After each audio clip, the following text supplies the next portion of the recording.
The moment that CWM logo hits your computer screen, it's not just a call, it's a warning. And it's not just a warning, it's a notification to notify you that the next movie, reviewed by Caleb Watches Movies, has hit the internet.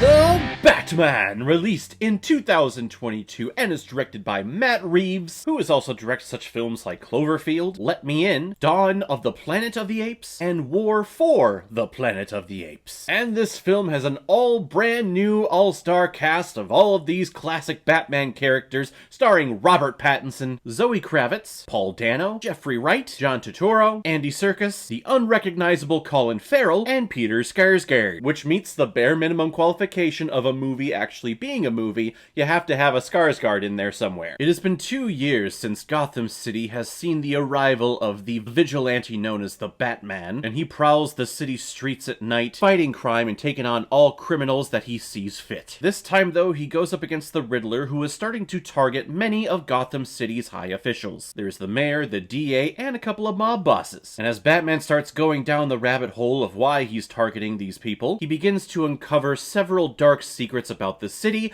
and of his family. This film had a very interesting origin because the most recent iteration of Batman from Ben Affleck was actually supposed to have its own singular separate film called The Batman, directed by Ben Affleck, starring Ben Affleck, and then he was taking on Deathstroke. But then the whole Joss Whedon and Snyder cut debacle happened, and Ben Affleck said, no, I don't want to do this anymore. Enter Matt Reeves to take over the project of The Batman, who was actually given the script that Ben Affleck was going to use for his film, but Matt Reeves, being the artist that he is, says, no, I'm not going to do that. I'm going to do the story that I want to do. I've always dreamt of doing a Batman movie. I'm going to make the Batman movie that I want to do, not that someone else has created. And while I wish we would have gotten that Ben Affleck solo movie of the Batman, I greatly respect when an artist stands their ground and says, no, I'm going to do my vision the way I want to do it, and if you're going to hire me, that's what you're going to get. I'm not going to allow you to interfere in anything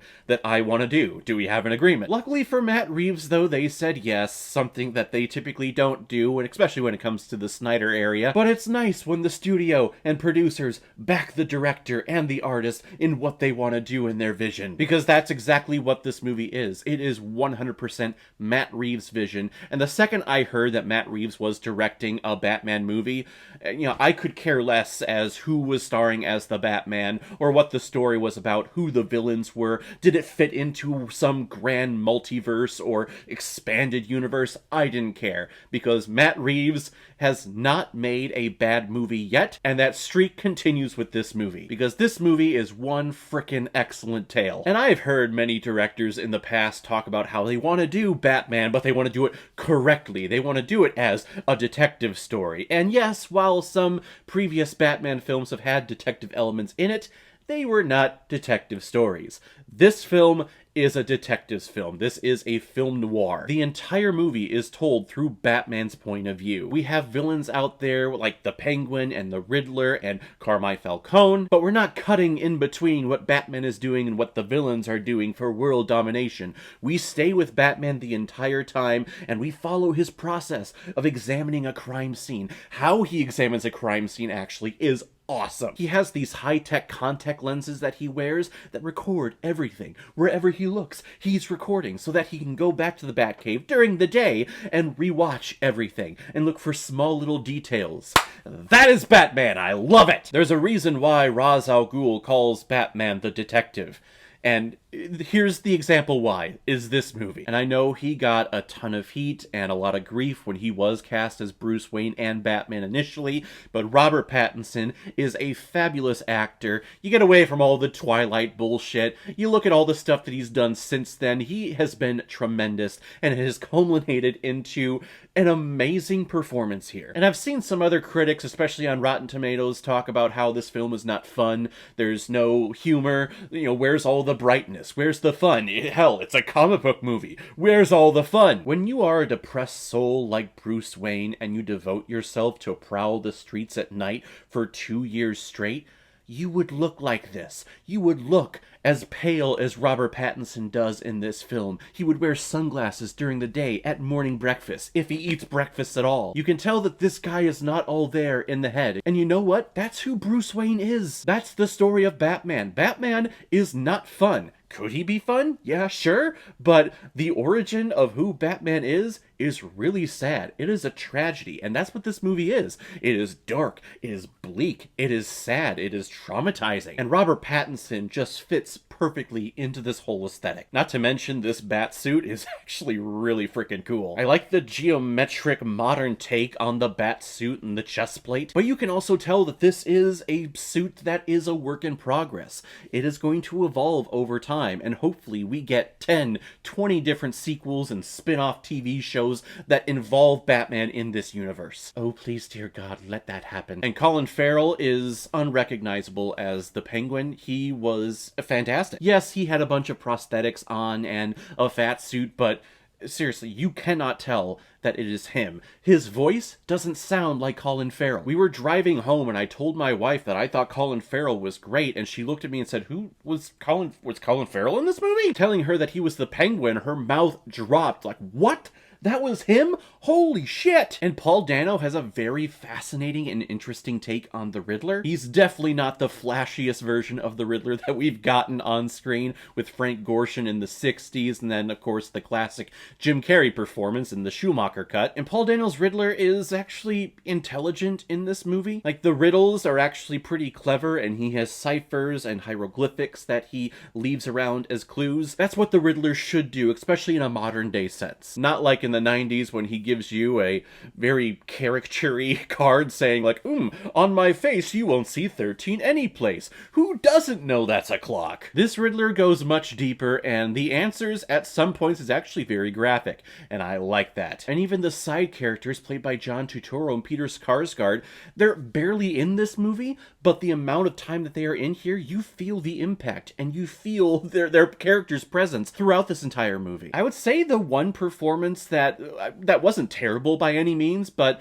in regards to like the overall story here just wasn't really needed, was Zoe Kravitz's Catwoman. Zoe Kravitz was great. I loved her as Catwoman, as Selina Kyle in this movie. She's a woman of the streets. You can tell that she's always been fighting up and up and up. She doesn't come from a privilege like Bruce Wayne does, but where her character goes and her character's usage in the story and in this film, really, if you look at it for the whole resolution of the conflict and where this plot was going, it's really not needed and really plays to no effect of how the story goes. You could have taken her character and all of her scenes out of this movie and it still would have been the same movie. So hopefully maybe in a sequel or in a spin-off TV series we see her more and we see a more substantial character arc for this character in that story. That's a small nitpick though. I love seeing her on screen. I loved her costume. I love seeing all the little cats in her apartment. This movie, like I said before, is impressive and it is excellent. The aesthetic of this film is very intriguing. The city itself is its own character, which it's been so long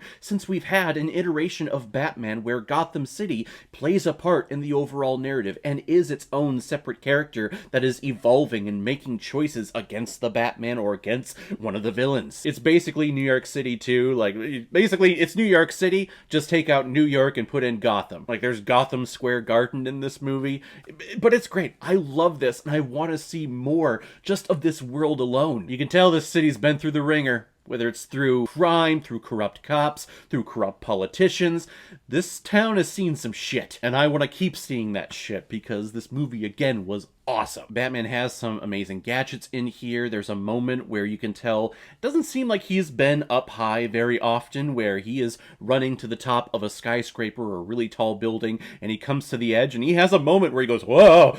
Whoa! It's a small little take, and I love that. You can tell, like, yes, this is the second year of Batman. I know that was one of Matt Reeves' big thing, like, hey, it's year 2, we're not doing the origin story, we're not going to cover the origin story at all. Please know, the viewer watching this review, that whenever a director tells you that if they're directing a Batman movie and they're not going to do the origin and not dwell on the origin of Batman, they are lying. Every iteration of Batman focuses somewhat on the origin of Batman. You want to know why? Why? Because that's who Batman is. Batman, Bruce Wayne, is constantly thinking about his parents and the terrible night that he saw when he was a kid. Do we actually see that happen in this movie?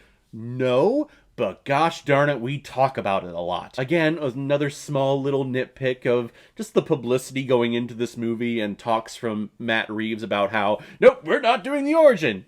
You always do the origin with Batman, because that's what keeps Batman driven to keep going. That's why he does this project. He has some pretty badass gadgets in here, though. That car chase scene with the Penguin is pretty freaking awesome. And the music by Michael Giacchino.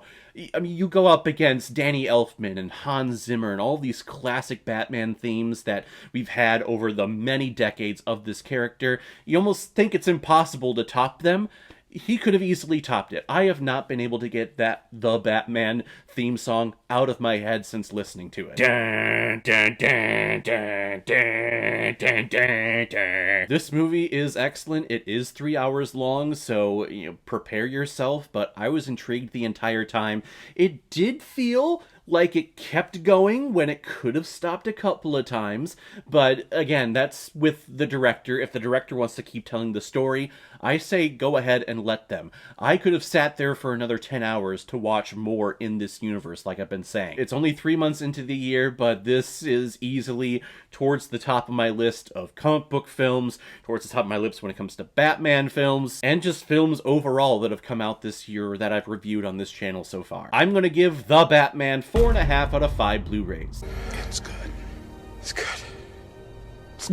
Alright everyone, now comes my favorite part of my videos where I pick which movie I'm going to be watching next, and the next one comes as a PayPal recommendation and donation from one of my subscribers and contributors on this channel, James Filbury. You recommended the film Toy Soldier, which at first I thought it was that toy soldier film with Tommy Lee Jones being the military toy soldier and they were doing the gargoyles or Garganites or whatever they were called. But no, this movie came out almost 10 years before that film, starring Sean Astin, and it's a bunch of kids.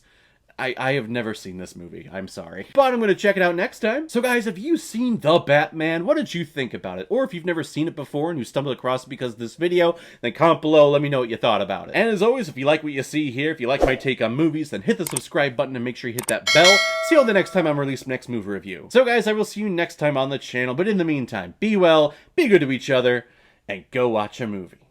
Take care, guys.